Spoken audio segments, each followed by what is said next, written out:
Olá, meu nome é David, sou do 4º período do curso de Biomedicina da Faculdade Multiplix. Eu sou Maína, estou no 3º período de Biomedicina. Eu sou a Maria, estou no 4º período de Biomedicina. Meu nome é Marcela e eu estou no 4º período de Biomedicina. Meu nome é Kiara, eu estou no 4º período de Biomedicina e hoje a gente vai conversar sobre o parasito tênia, causador da teníase e da cisticercose.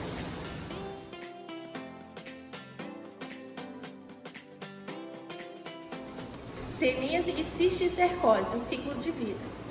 As duas doenças são diferentes, apesar de serem causadas pelo mesmo parasito. E são em fases diferentes, né? A teníase, ela é adquirida pelo homem através da ingestão de carne crua ou mal cozida. E ela evolui para a sua forma adulta no intestino delgado. O verme adulto, ele se fixa e começa a se expandir os ovos, que são excretados nas fezes e contaminam o solo. Nessa imagem da teníase, temos aqui os ovos férteis ou proglotes, que eles estão grávidos nas fezes. Logo em seguida, essas larvas penetram a musculatura do animal após ele ter ingerido o parasita. Então, essa carne já está contaminada.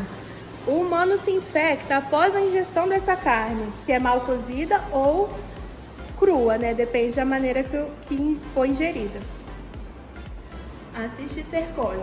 Ao ingerir os ovos viáveis da tênia, estes chegam ao estômago e liberam o embrião, que atravessa a mucosa gástrica e migra para a corrente sanguínea, que vai distribuir para os tecidos, que são músculo, coração, olhos e cérebro.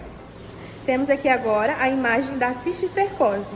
Ela é liberada pelos ovos através das fezes humanas, contaminando o solo, a água e os alimentos. E o humano, através dessa infecção dos alimentos, ele ingere os ovos da tênia e adquire a cisticercose. Então, vamos falar agora sobre os sinais e sintomas da teníase e cisticercose. O da teníase são os sintomas mais simples, não são tão complexos. Então, para ter um diagnóstico, precisa sim fazer o exame. Logo de olho, você não vai saber. São sintomas como diarreia, constipação, irritabilidade, né, que pode ser confundido facilmente com outros sintomas ou outras doenças. Perda de apetite, quando você vê assim, você está perdendo peso muito rápido, de forma assim, você não sabe de onde, faz um exame de fezes, vai no médico para ele, né, fazer o pedido do seu exame. Vômitos também, náuseas, dores de cabeça, é muito comum na teníase, que é a fase, né, mais inicial desse parasito. Já a cisticercose, os sintomas são mais complexos, mais agudos. Dependendo, né, da localidade da onde o parasita ele está, por exemplo, no cérebro, ele dá cefaleia, ele dá convulsões, ele pode até mesmo levar a coma. No coração, ele dá palpitações, ele insuficiência, né, respiratória. Os sintomas, quando eles se alojam na pele ou no músculo, é um pouco parecido. No músculo, ele dá inchaço, ele dá uma dor, ele dá cãibra e dói ao fazer movimentos. E já na pele, que é um pouquinho mais acima, né, dá um inchaçozinho, mas é um pouco perigoso, porque pode ser facilmente confundido com um cisto. Então é sempre bom você ir no especialista, no médico, no clínico geral ou no dermatologista para você poder fazer o exame e verificar se é um cisto ou se é a cisticercose. E nos olhos pode dar perda de visão total ou uma leve assim, você não conseguir ver tão bem quanto você via antes. Bom, eu vou deixar aqui uma imagem para vocês da fase mais aguda da cisticercose, que ela está alojada no cérebro. Os pontinhos pretos são os pontos em que ela foi danificada, né, pelo parasito, e os brancos são a larva, a tênia. A teníase e a cisticercose, elas são doenças que estão atreladas a problemas socioeconômicos. Segundo a OMS, ela atinge continentes como África, Ásia e América Latina, principalmente em países em desenvolvimento e subdesenvolvidos. A teníase e a cisticercose, elas são consideradas doenças zoonóticas e as principais causas para elas agirem predominantemente nessas regiões é a falta de saneamento básico, costumes culturais como comer carnes mal passadas ou cruas, tratamento inadequado das carnes, ou seja, não manter num congelador a menos de 15 graus Celsius. Uma das causas também para a proliferação dessa doença nessas regiões em específico é a falta de inspeção sanitária nos abatedouros. Uma inspeção que seja mais eficaz e sensível à doença, que detecta mais a doença.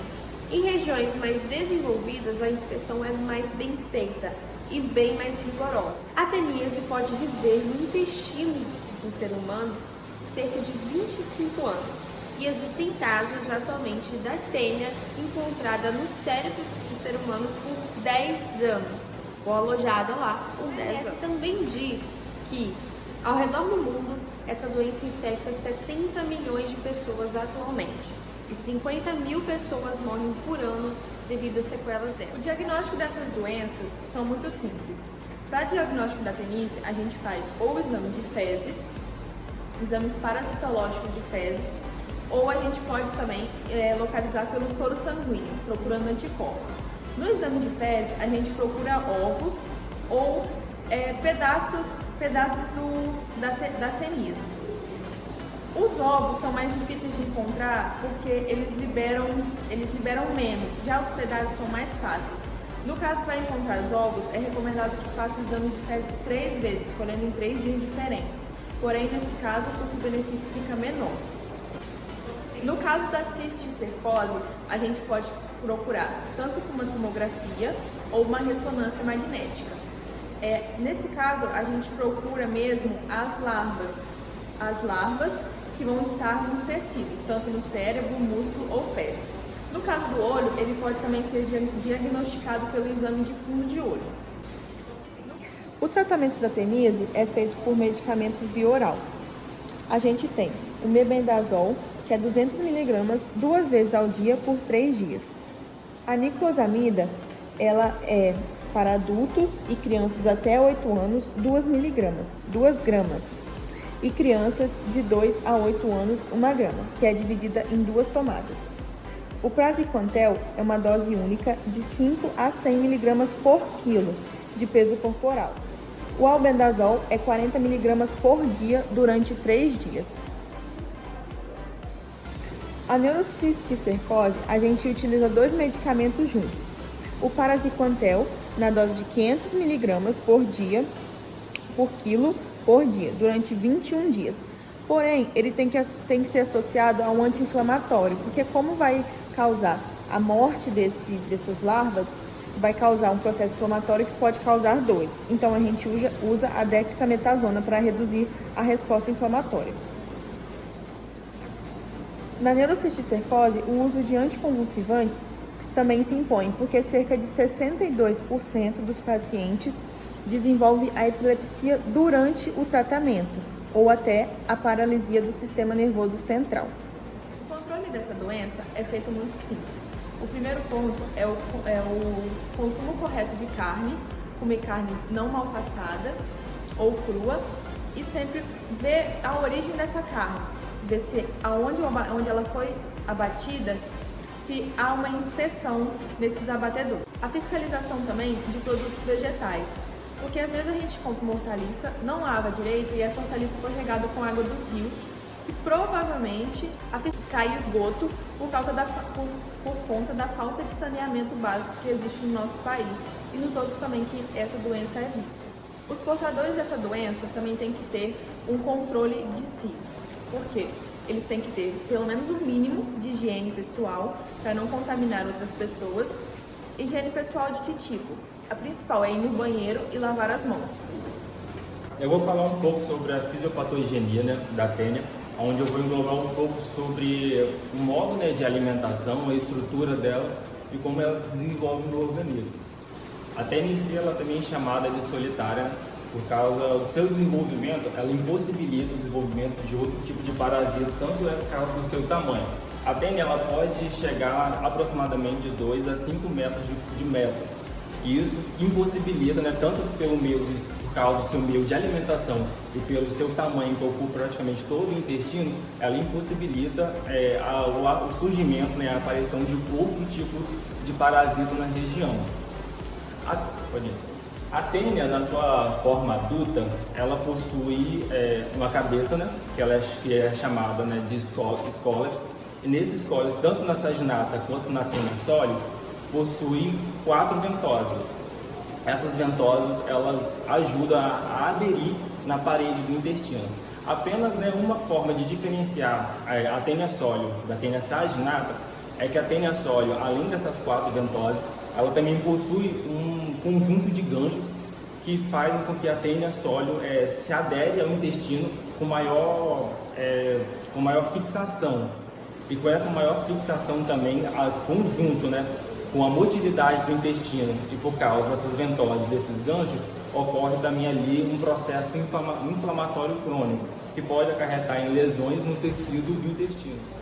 Logo abaixo do scólex, né, que é a cabeça da tênia, existe uma região denominada de colo, que é a região de crescimento da tênia.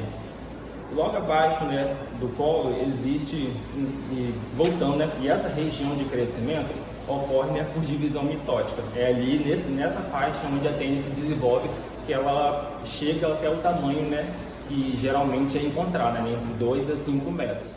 Logo abaixo do colo, né, que é a região de crescimento da tênia, existe a região onde se encontram as cloglotes. Nessa região existem as cloglotes imaturas e as cloglotes imaturas. As cloglotes imaturas, né, são as cloglotes que ficam mais próximas ao colo, e as maduras são as cloglotes que ficam mais na parte posterior, né, da tênia. As cloglotes, no geral, elas são responsáveis pela reprodução da tênia.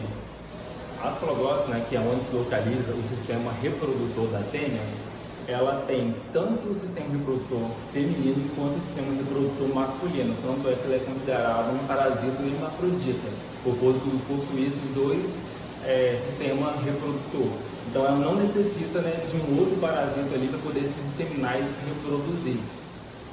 Falando um pouco agora sobre o meio de alimentação da tênia, a tênia ela se alimenta, né, do próprio alimento do parasito, então ela absorve os nutrientes que o hospedeiro está ingerindo. Essa absorção do nutriente, ela ocorre por todo o corpo do parasito. Então, em toda a superfície corpórea da tênia, existem microvilosidades, né? Essas microvilosidades, elas auxiliam na absorção, né, dos nutrientes, né, através do corpo do parasito, né, através de uma absorção ativa.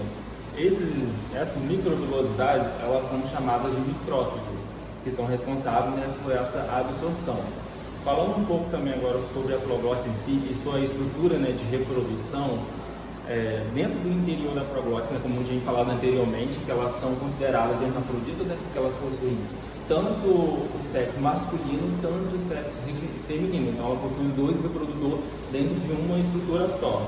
Falando um pouco dessa estrutura interna da proglote, ela possui um polo genital, que é por onde ela adere, né, a substância, né, para dentro desses poros, dentro dessa estrutura da proglote, né, da reprodução.